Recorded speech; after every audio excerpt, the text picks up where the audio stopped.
Para saudara dan saudari yang Tuhan cintai, selamat pagi dan selamat bertemu lagi dalam renungan harian dari Paroki Santo Fransiskus Assisi APO, edisi hari Jumat, tanggal 28 Februari 2025, dalam masa biasa yang ketujuh. Mengawali hari yang baru ini, kita hendak mendengar dan merenungkan sabda Tuhan. Marilah sebelum kita mendengar dan merenungkan sabda Tuhan, kita berdoa. Dalam nama Bapa dan Putra dan Roh Kudus. Amin. Allah Bapa yang Maha Kuasa dan Maha Setia, Engkaulah sahabat sejati kami. Curahkanlah Roh Kudus-Mu untuk menjadikan kami sahabat-sahabat yang sejati dan setia bagi sesama kami. Bersabdalah ya Tuhan, kami siap mendengarkan. Semoga sabda-Mu yang hendak kami dengar dan kami renungkan untuk mengawali hari yang baru ini semakin menghantar kami untuk selalu semakin dekat dengan Engkau. Terpujilah Engkau Bapa, Putra dan Roh Kudus, kini dan sepanjang segala masa. Amin. Para saudara dan saudari yang Tuhan cintai, sabda Tuhan yang hendak kita dengar dan kita renungkan untuk mengawali hari yang baru ini diambil dari Injil Markus pasal 10 ayat 1 sampai 12. Tuhan bersamamu. Inilah Injil suci menurut Markus. Pada suatu hari, Yesus berangkat ke daerah Yudea dan ke daerah seberang Sungai Yordan. Di situ orang banyak datang mengerumuni Dia, dan seperti biasa Yesus mengajar mereka. Maka datanglah orang-orang Farisi hendak mencoba Yesus. Mereka bertanya, bolehkah seorang suami menceraikan istrinya? Tetapi Yesus menjawab kepada mereka, apa perintah Musa kepadamu? Mereka menjawab, Musa memberi izin untuk menceraikannya dengan membuat surat cerai. Lalu Yesus berkata kepada mereka, karena ketegaran hatimulah Musa menuliskan perintah untukmu. Sebab pada awal dunia Allah menjadikan mereka pria dan wanita. Karena itu pria meninggalkan ibu bapanya dan bersatu dengan istrinya. Keduanya lalu menjadi satu daging. Mereka bukan lagi dua, melainkan satu. Karena itu, apa yang dipersatukan Allah, janganlah diceraikan manusia. Setelah mereka tiba di rumah, para murid bertanya pula tentang hal itu kepada Yesus.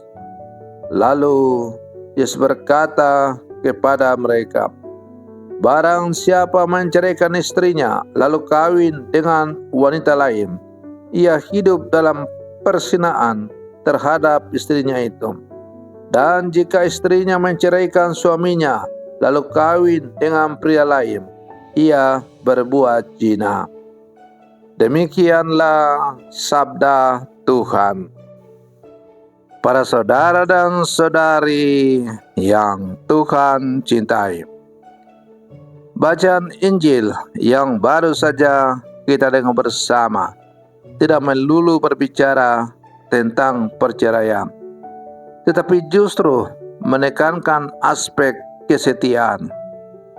Berbeda dengan ahli Taurat dan orang Farisi yang berhenti pada hukum demi hukum, Yesus justru mendidik para muridnya untuk melihat nilai di balik hukum yang diberikan Allah.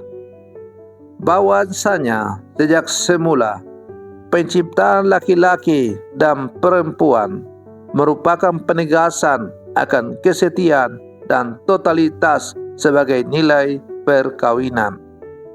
Bagi Yesus, persoalannya tidak terletak pada apakah perceraian itu boleh atau tidak, melainkan pada ketegaran hati manusia sebagai sumber ketidaksetiaan. Segala sesuatu yang dikehendaki Allah adalah baik. Ia tidak menghendaki adanya perceraian, tetapi menginginkan persatuan yang tampak ketika seorang laki-laki meninggalkan ayah ibunya untuk bersatu dengan istrinya. Namun, hati manusia yang keras dan membatu menghalangi manusia untuk melihat kehendak Allah.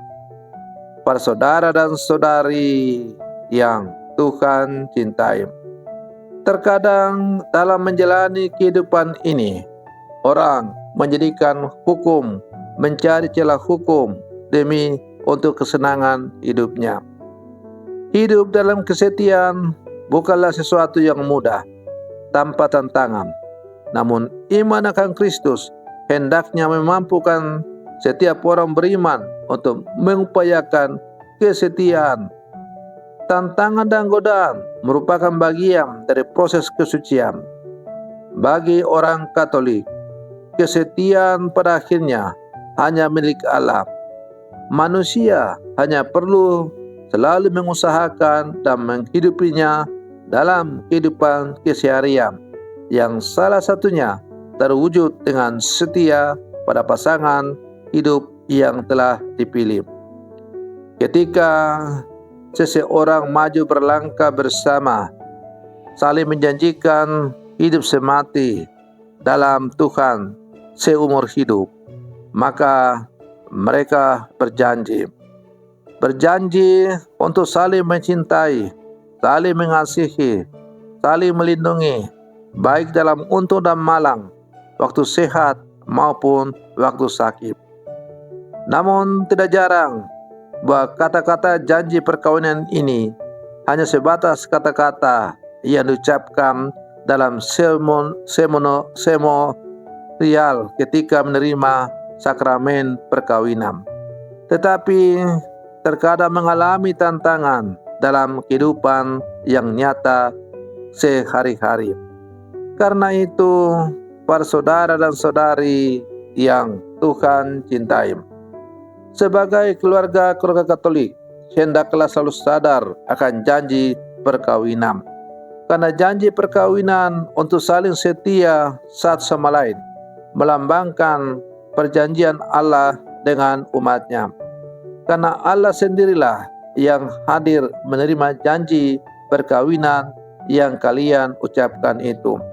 Maka setia kepada janji perkawinan, setia kepada pasangan hidupmu, baik dalam untung dan malang, dalam susah maupun senang, berarti setia kepada Allah. Dan Allah lebih setia lagi, karena pada dasarnya Allah itu adalah setia. Pemilik kesetiaan itu hanya Allah.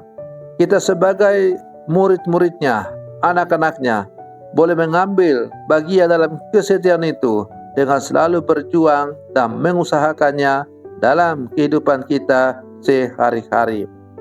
Para saudara dan saudari yang Tuhan cintai, mari terus kita berlangkah maju bersama, bergandengan tangan, setia pada janji-janji yang pernah kita ucapkan.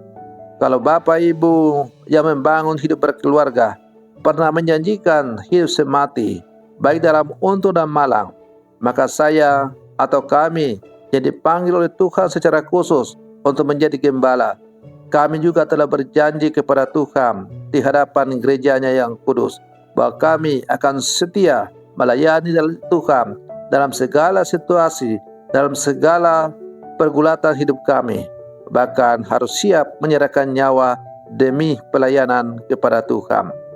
Tentu mewujudkan janji itu tidak gampang, tetapi dengan selalu memasrahkan diri kepada Tuhan, saling mendoakan, saling mendukung, berlangkah maju bersama, maka bolehlah kita berkeyakinan bahwa kita akan dimampukan untuk setia kepada janji kita itu. dan pasti di atas segala-galanya itu Tuhan akan selalu berjalan bersama dengan kita. Selamat pagi, Tuhan Yesus memberkati.